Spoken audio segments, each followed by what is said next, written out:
Bonjour à tous.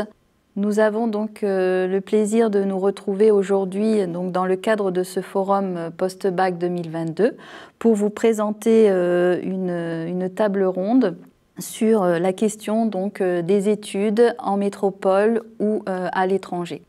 Donc nous tenons d'abord à remercier avant tout notre ministère, la DG2E et tous ces services qui nous ont permis aujourd'hui d'organiser et d'engager un débat sur cette thématique-là avec nos invités que je vais vous présenter. Donc, nous avons le plaisir d'accueillir Heyari Clark qui a une double casquette en tant que parent et également en tant qu'assistante sociale dans les établissements scolaires. Nous avons aussi le plaisir d'accueillir Kihi, qui est ancienne étudiante dans une école d'ingénieurs à Paris et qui a poursuivi aussi sur Strasbourg à l'université en master. Nous avons Patricia Tsonley, qui est psychologue de l'éducation nationale, personnel du CIO, Centre d'information et d'orientation, et qui pourra nous apporter sa double expertise à la fois dans la psychologie du développement de l'adolescent et du conseil en orientation scolaire et professionnelle. Et enfin, nous accueillons Evan, qui est ancien étudiant à Montréal, au Canada, et qui est actuellement aussi en licence de psychologie en distanciel avec l'Université de Toulouse. Donc, merci à vous d'être là. Donc, nous allons tout de suite rentrer dans le vif du sujet. Je vais m'adresser à nos deux étudiants, Kihi puis ensuite Evan, sur la question Une première question, pourquoi partir finalement? Pourquoi faire ce choix d'aller en métropole ou à l'étranger étudier? Et qu'est-ce qui vous a motivé, vous, dans ce choix? Qu'est-ce qui peut motiver un lycéen ou un étudiant à prendre cette décision? Alors moi, ce qui m'a motivée, c'était tout d'abord, je savais que je voulais travailler dans les sciences et que je voulais apporter ma pierre à l'édifice au Fénois. Et ce que je voulais faire n'existait pas à l'UPF. Donc, je n'avais pas vraiment le choix que de partir. Et après, pourquoi partir en métropole? C'est aussi permettre de découvrir autre chose, parce que c'est vrai que rester à Tahiti, c'est bien, mais partir, ça nous... Et maintenant, avec le recul, je m'en rends vraiment compte, ça nous permet vraiment d'avoir une meilleure ouverture d'esprit. En tout cas, on ne voit pas les choses de la même façon maintenant comparé à avant de partir. Je te remercie. Evan? Pourquoi moi j'ai décidé de partir? Je pense que c'est très important de s'émanciper de ses parents et justement d'aller voir ailleurs. En l'occurrence, moi, c'était à l'étranger. Aller voir de nouvelles personnes, de rencontrer de nouvelles cultures, de voir un peu le monde extérieur, de ne pas rester, on va dire, dans le même endroit, c'est-à-dire que du côté de la France. Je pense aussi que c'est très important car partir, ça permet aussi de gagner beaucoup de maturité. Tu gagnes de la maturité parce que tu apprends à gérer ton argent, ton propre argent déjà. Tu n'es pas financièrement dépendant de ton argent, mais tu apprends justement avec l'argent que tu reçois à du coup devoir acheter tes propres affaires, tu dois gérer tes impôts. Ça, c'est un peu plus compliqué au niveau des impôts, mais tu dois faire ton loyer, tu as un nouveau mode de vie. Et au niveau des études, tu dois aussi gérer du coup tes déplacements, tes affaires au niveau de la vie de tous les jours, du quotidien. Et je pense que du coup, voilà, on regroupe un grand nombre de choses au niveau de la maturité. Et c'est pour ça que je trouve qu'il est très important, pas obligé, de partir. On te remercie, Evan. Patricia, en tant que psychologue, quel est ton regard sur le parcours d'un étudiant qui part en fait hors Polynésie? Quel enrichissement ça peut apporter? Pour rebondir sur ce que... Je rebondis effectivement sur les paroles de ces deux étudiants. Effectivement, c'est un vrai défi de partir. C'est vraiment une aventure unique que les étudiants peuvent vivre, que ça soit en métropole, que ça soit à l'étranger, au Canada, parce qu'effectivement, il y a cette autonomie-là, cette indépendance, Ils sont confrontés effectivement à de nouvelles responsabilités auxquelles ils n'avaient pas forcément fait face en tant que jeunes adolescents auprès de leur famille. Il y a cette partie-là, effectivement, l'enrichissement personnel. Après, il y a effectivement se faire aussi un nouveau cercle d'amis. Hein, c'est vraiment la possibilité de rencontrer de nouvelles personnes, de s'ouvrir à cette culture différente, à un autre mode de pensée.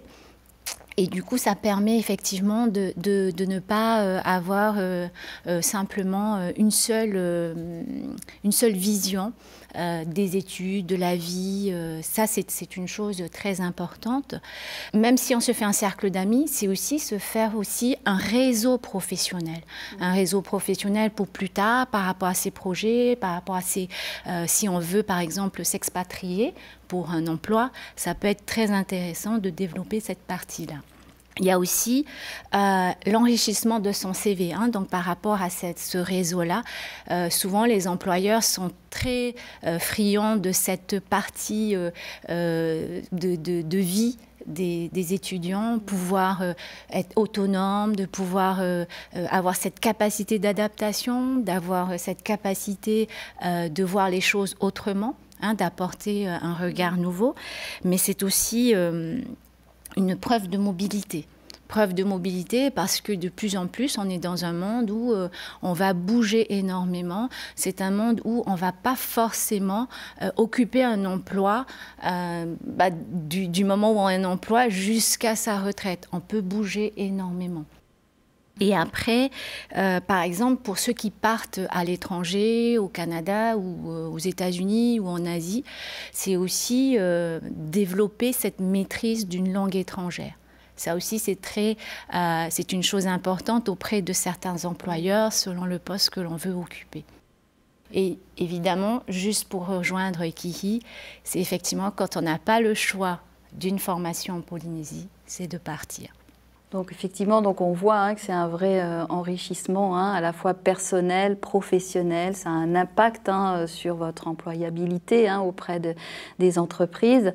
C'est aussi une réponse effectivement à un projet, suivre son projet, quitte à se déplacer, mais rester fidèle en fait à son projet.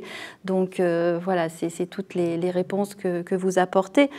Donc maintenant, on va donc se poser la question sur comment partir, à quoi faut-il penser, parce que c'est toute une organisation, à quoi faut-il penser, quelles sont les étapes en fait qu'il faut suivre. Est-ce que dans un premier temps, Patricia, puis ensuite Heyari'i, tu peux nous donner un petit peu la démarche à suivre pour partir? Donc avant de partir, la première chose la plus importante, c'est déjà de définir son projet, définir les études que l'on veut envisager, puisque en fonction de ça, va découler toutes les autres démarches. Donc il y a effectivement sur Parcoursup plus de 19 500 formations, donc c'est des formations en métropole, et ensuite à l'étranger, quelles sont les formations, quelles sont les démarches à effectuer par rapport à ces différents diplômes que l'on peut préparer, c'est déjà se focaliser là-dessus. Une fois qu'on a défini ces projets, c'est aussi de s'organiser. S'organiser, ça veut dire aussi réfléchir à l'aspect financier. Parce qu'effectivement, selon les formations que l'on va envisager, que ce soit en métropole ou à l'étranger, ça peut être avec des moyens suffisants. On peut effectivement faire certaines études, mais d'autres études peuvent avoir un coût très important. Donc bien réfléchir à l'aspect financier, et ça effectivement, Heyari pourra nous parler un petit peu de cette partie-là.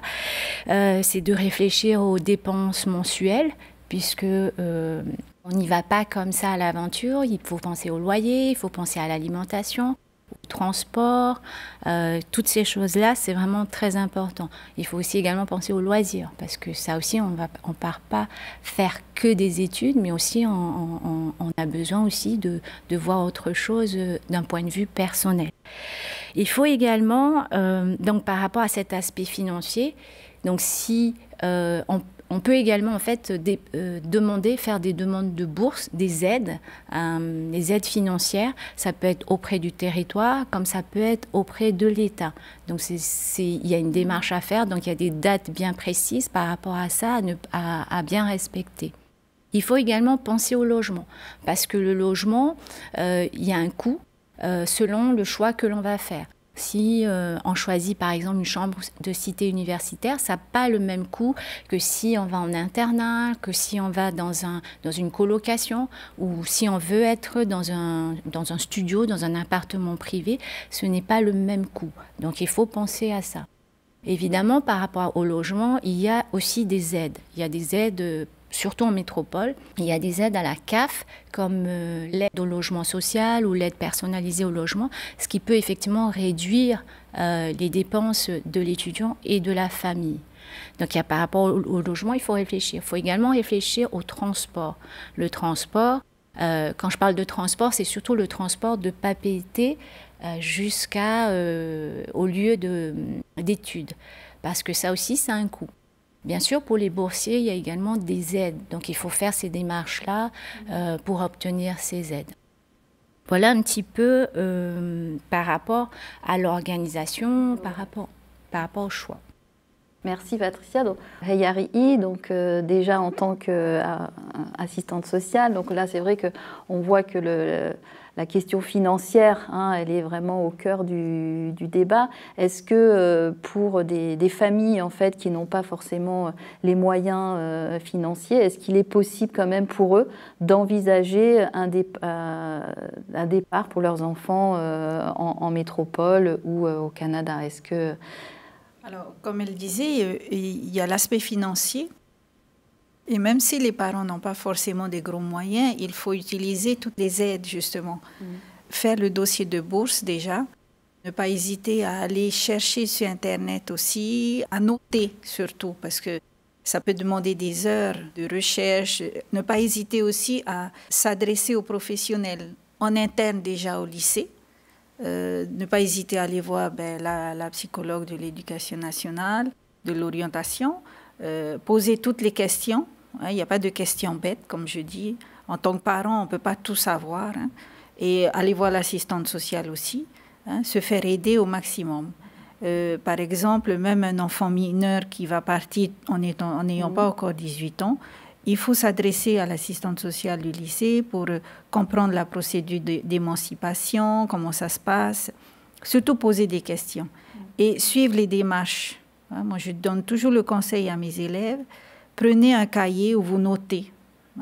Tel jour, vous avez fait ça, tel jour, vous avez fait ça, parce que tout retenir en tête, on ne peut pas. Donc, et pour les parents aussi.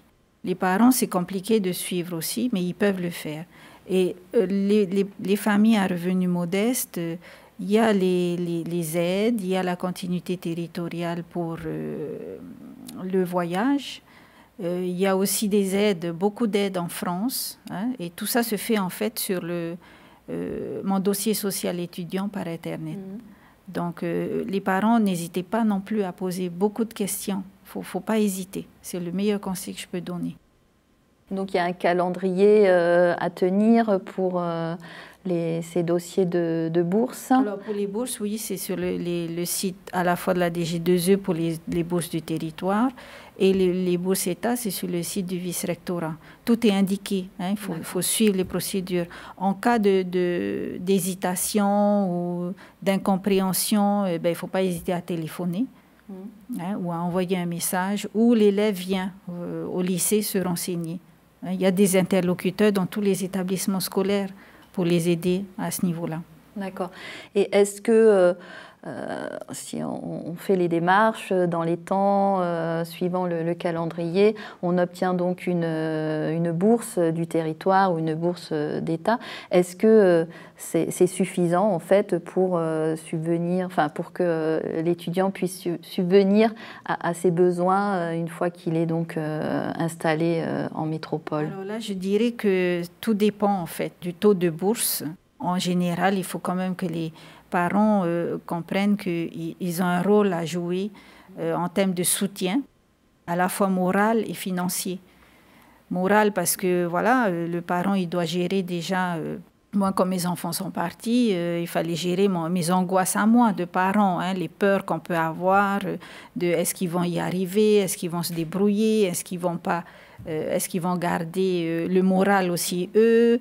Il y a la distance, mais aujourd'hui la distance, elle est comment dire, elle est effacée entre guillemets parce qu'il y a Internet, il y a Skype, on est en instantané avec eux, donc c'est rassurant de pouvoir les contacter tous les jours déjà. Donc ça apaise un peu nos angoisses de parents. Hein. Mais surtout, je pense qu'en tant que parents, on doit surtout se dire, d'accord, on a nos angoisses, nous, en tant que parents, mais ce qui est le plus important, c'est qu'on ne fasse pas passer nos angoisses de parents avant, parce qu'eux vont avoir leurs propres angoisses aussi, hein, de peur de l'échec, peur de ne pas s'adapter ou tenir le premier hiver, ne serait-ce que ça. Voilà, donc voilà, c'est tout un ensemble de choses qu'il faut gérer en fait. D'accord, donc le rôle du parent dans cette démarche, dans cet accompagnement est très important. Hein. On en reparlera un petit peu tout à l'heure sur le plan à la fois de la séparation, l'isolement et le côté affectif, émotionnel, mais aussi donc dans sa présence, dans son soutien financier aussi. Voilà, c'est un engagement en fait des parents également. Oui, je pense que les parents, on doit se dire, il faut se préparer à pouvoir les soutenir aussi financièrement, malgré une bourse, parce qu'il peut y avoir des aléas aussi là-bas. Donc, il y a des choses qu'on ne peut pas toujours maîtriser à l'avance. Donc, voilà. Et dans cet accompagnement, donc là, en tant que parent, que tu as pu faire auprès de tes enfants dans cette expérience-là, qu'est-ce qui t'a paru le plus compliqué? Est-ce que il y a des freins, en fait, et comment tu as pu débloquer des situations? En fait, en tant que parent, il faut rester à leur écoute lorsqu'ils sont dans leurs études et pouvoir tenter de les aider, soit en les soutenant dans les moments où ils sont un peu en difficulté, être à leur écoute déjà, et aussi essayer de comprendre tout ce qui est administratif qu'ils vont découvrir, et à distance de comprendre aussi et de trouver la solution ensemble en fait. C'est surtout ça qui m'a paru le plus important entre moi et mes enfants. D'accord. Thierry, donc toi, comment tu as...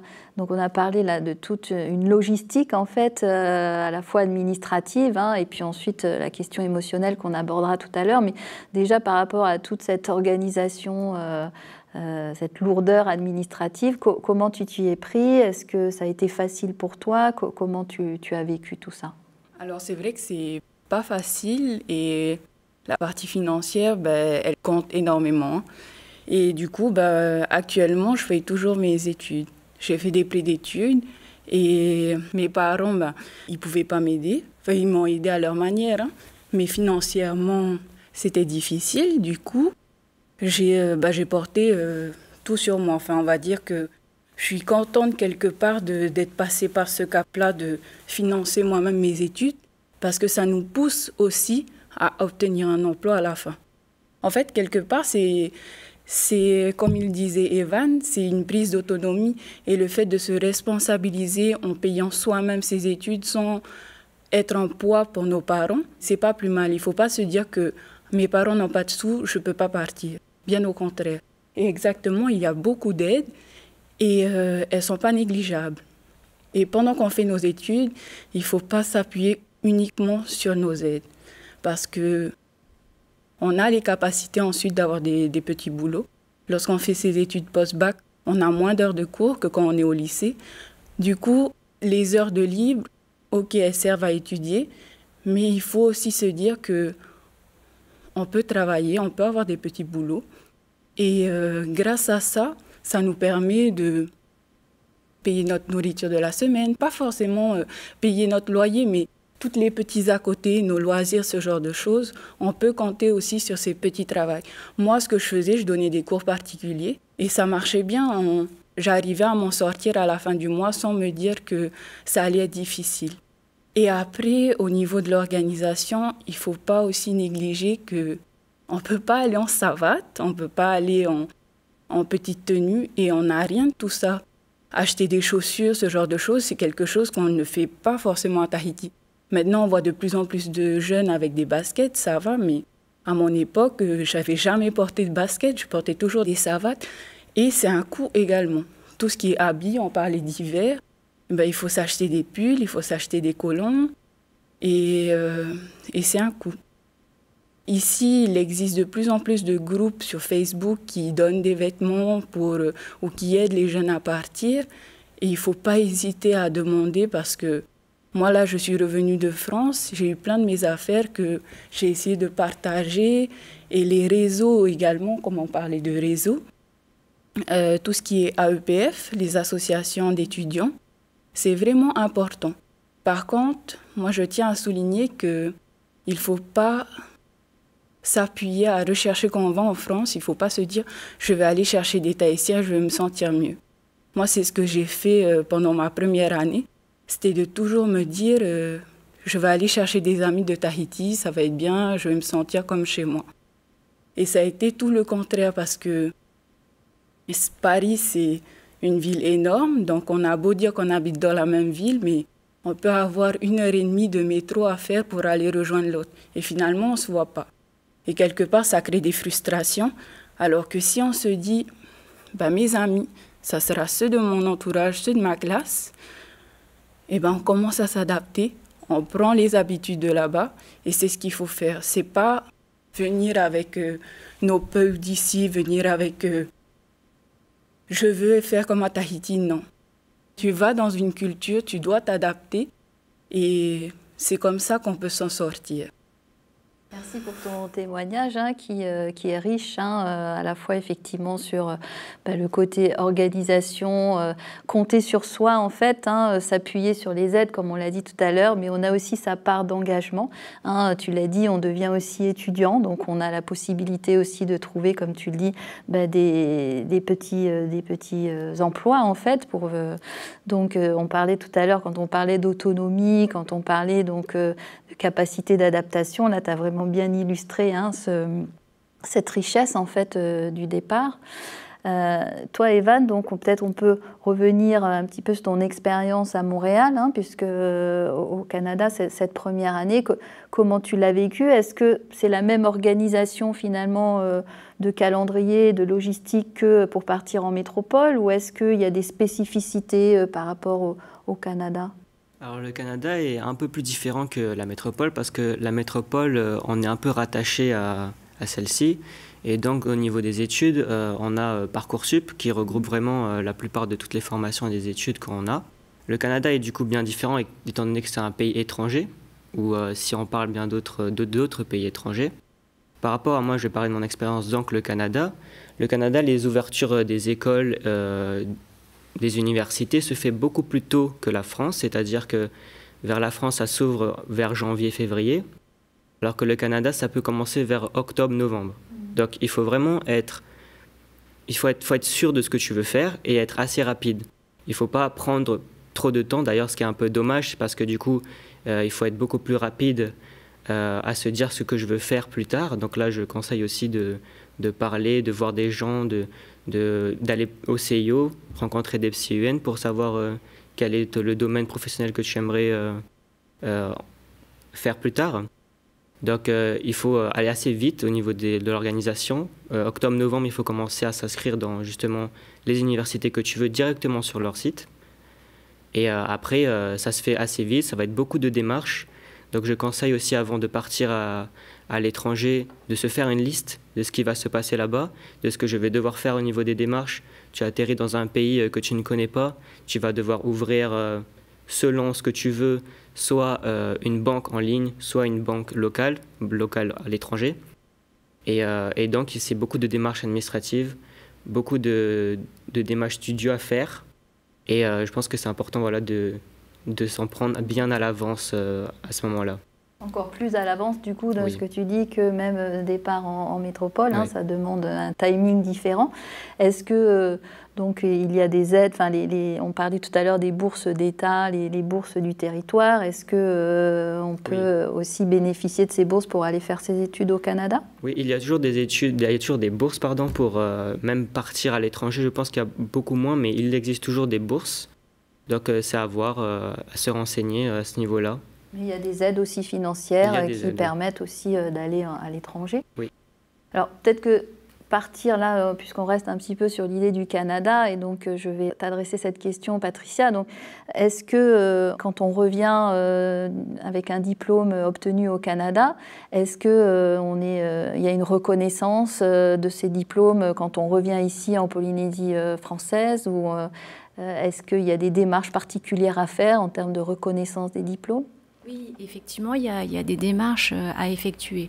Déjà, par rapport au Canada francophone, hein, je parle bien du Canada francophone, il existe effectivement une convention entre la France et le Québec, et qui permet d'avoir plus facilement cette reconnaissance des diplômes, puisqu'il y a cette convention-là. Après, concernant les autres pays à l'étranger, il y a effectivement la possibilité de faire cette démarche sur un site officiel, et qui va permettre effectivement à tous les étudiants qui ont fait leurs études, peu importe le pays, hein, ça peut être en Asie, les États-Unis, ils peuvent effectivement faire cette démarche sur ce site-là. C'est un dossier à remplir. Toutes les informations doivent être converties sur le système effectivement métropolitain. Et si effectivement les unités d'enseignement ne sont pas suffisantes, à ce moment-là, on propose à l'étudiant de compléter pour pouvoir obtenir le diplôme reconnu.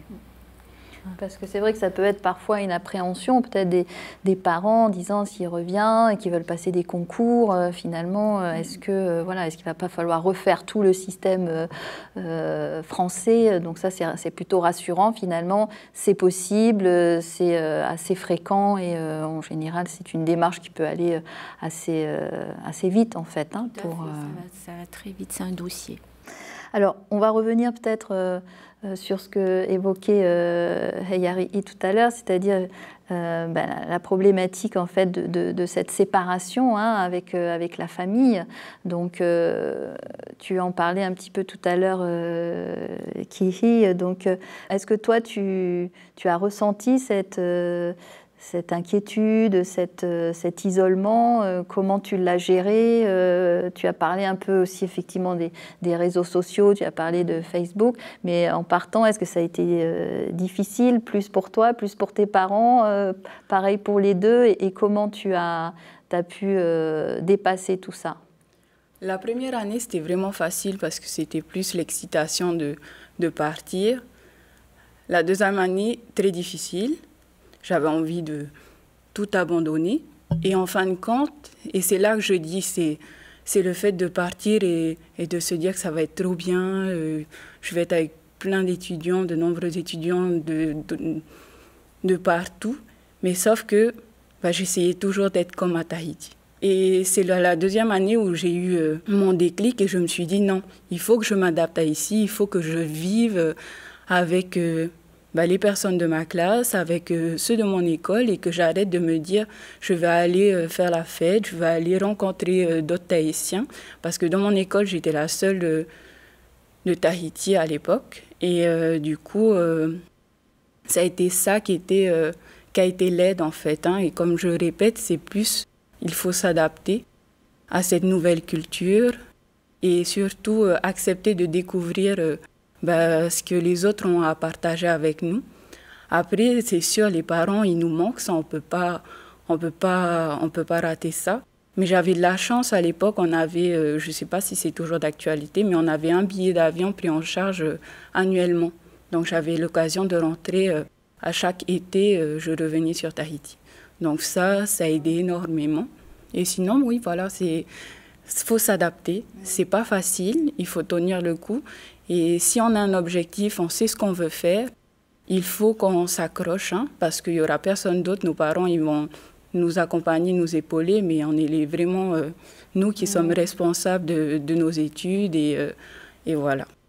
S'il y avait un conseil en fait à nos lycéens, nos étudiants qui sont en train de faire le pas en fait vers cette démarche-là, s'il y avait un seul conseil le plus important que tu pourrais leur donner, puis ensuite on demandera également à Evan.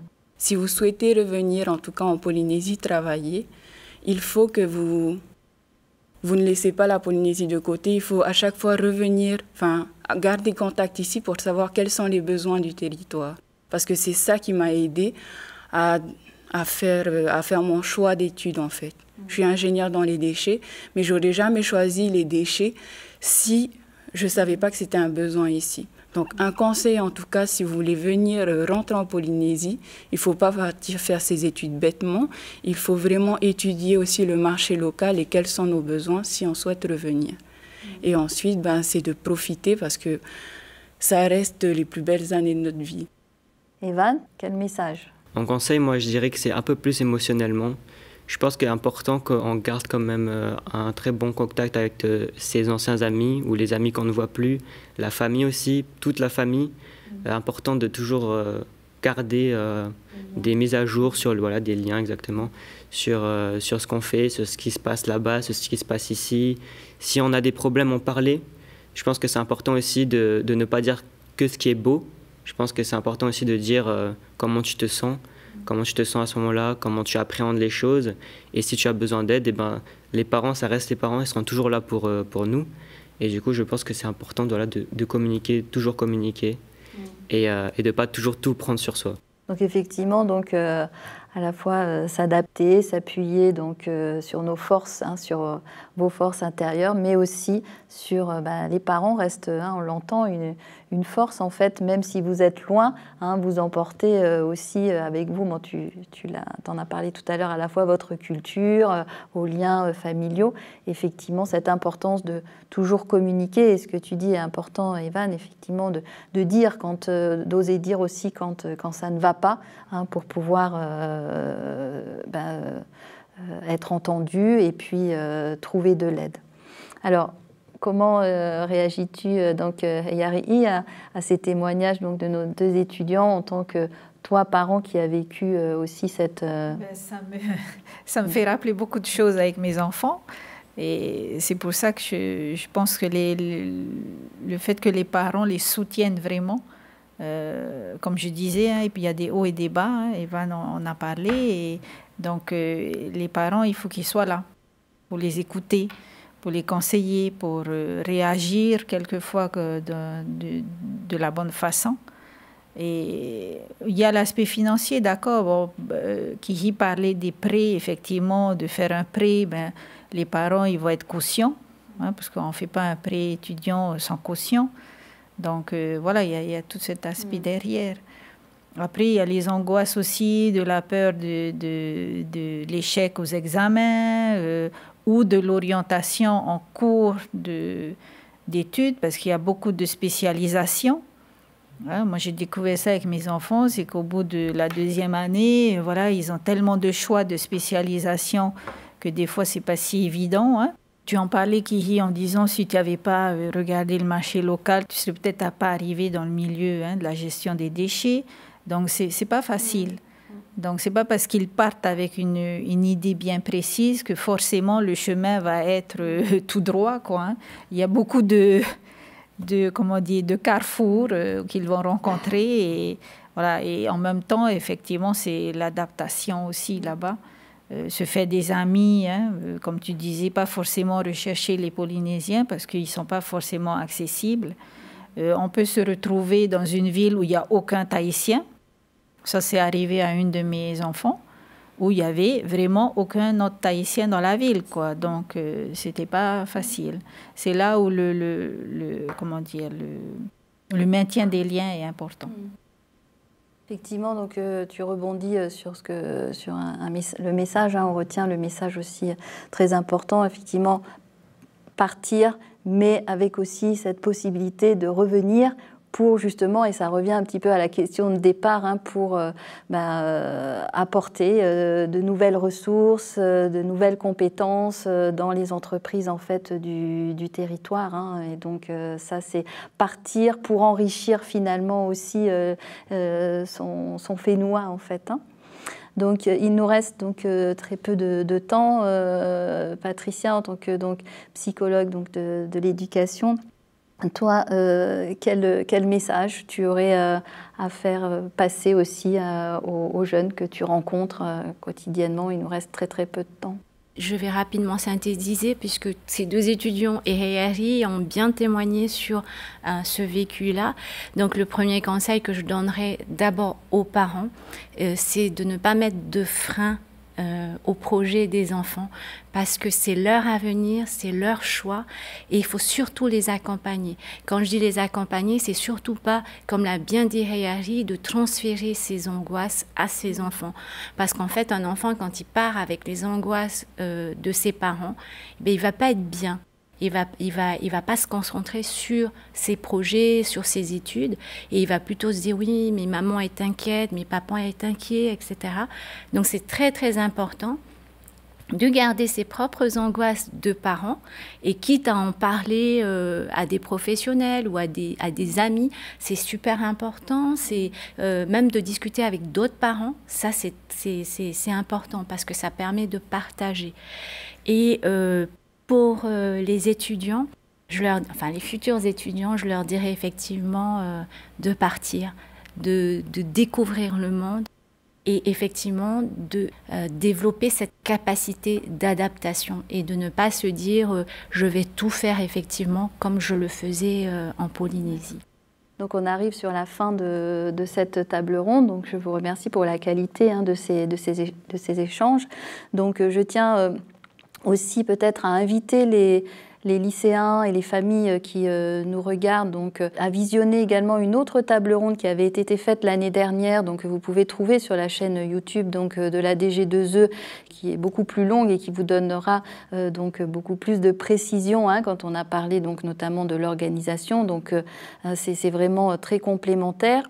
Je voulais aussi préciser que il y a aussi au ministère donc, une chargée de vie étudiante, donc Madame Clara Marquez, qui est également en charge de l'accompagnement des étudiants. Donc c'est une personne ressource aussi qui a également qui travaille également sur un Padlet hein, pour pouvoir rassembler toutes ces informations destinées aux étudiants.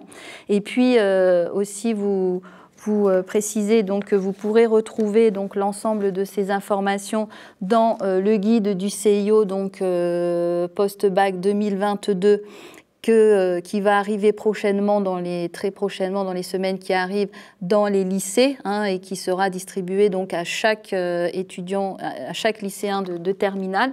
Donc vous pourrez retrouver dans cette brochure avec beaucoup plus de précision sur les dates, les calendriers, les lieux pour se renseigner. Et puis également, donc, vous annoncez qu'il y aura vers le 18 mars un projet donc, à la fois donc, du ministère, de la DG2E et du COSIP est en train de se mettre en place pour préparer un événement Cap sur l'Hexagone où vous pourrez donc venir rencontrer lors de cet événement les professionnels, les partenaires pour préciser et trouver encore plus de réponses dans cette question donc, de partir étudier à l'étranger. Voilà, je vous remercie.